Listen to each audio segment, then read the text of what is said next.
नमस्ते दोस्तों। क्या आपने कभी सोचा है कि कुछ लोग इतने स्मार्ट कैसे होते हैं?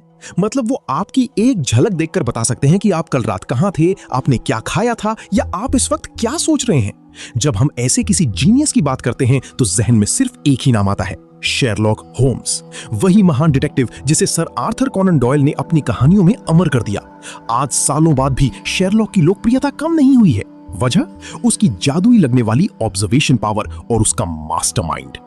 लेकिन क्या होगा अगर मैं आपसे कहूं कि शेरलॉक जैसा दिमाग कोई पैदाइशी तोहफा नहीं है, बल्कि एक स्किल है जिसे आप और मैं भी सीख सकते हैं।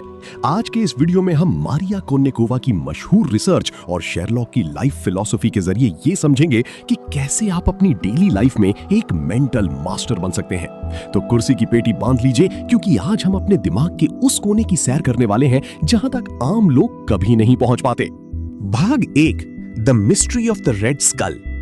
शेरलॉक की तकनीकों को समझने से पहले आइए चलते हैं लंदन की उन धुंधली गलियों में जहां एक ऐसा केस इंतजार कर रहा था जिसने अच्छों के पसीने छुड़ा दिए थे।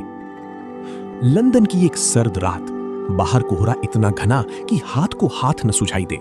शेरलॉक होम्स और डॉक्टर वॉटसन अपनी अंगीठी के पास बैठे एक शांत शाम का आनंद ले रहे थे। तभी दरवाजे पर एक जोरदार दस्तक होती है। धड़धड़ाते हुए एक महिला अंदर आती है, मिसेस एलिजाबेथ मार्टिन। उसकी आंखों में वो खौफ था जिसे लफ्जों में बयां नहीं किया जा सकता। उसने कांपते हुए कहा, मिस्टर होम्स, मेरे पति की हत्या हो गई है और उनके शरीर के पास एक लाल खोपड़ी यानी रेड स्कल का निशान छोड़ा गया है। पुलिस इसे एक साधारण लूटपाट मान रही थी, लेकिन होम्स जानता था कि ये कुछ गहरा है। जब होम्स और वॉटसन उस ऑफिस पहुंचे तो वहां सब कुछ नॉर्मल था, लेकिन होम्स ने अपना मैग्नीफाइंग ग्लास निकाला। उसने उस लाल खोपड़ी के निशान को गौर से देखा। वॉटसन ने पूछा, होम्स, ये तो बस खून का एक धब्बा है, इसमें क्या खास है? होम्स मुस्कुराया, वो मशहूर ठंडी मुस्कुराहट। नहीं वॉटसन, देखो इसकी रेखाएं कितनी साफ हैं। ये किसी गुस्से में किए गए कत्ल का निशान नहीं है, ये एक सिग्नेचर है, ये एक संदेश है। जैसे जैसे जांच आगे बढ़ी, होम्स ने अपनी डिडक्टिव रीजनिंग से पता लगाया कि ये द रेड स्कल नाम का एक सीक्रेट ऑर्गेनाइजेशन है।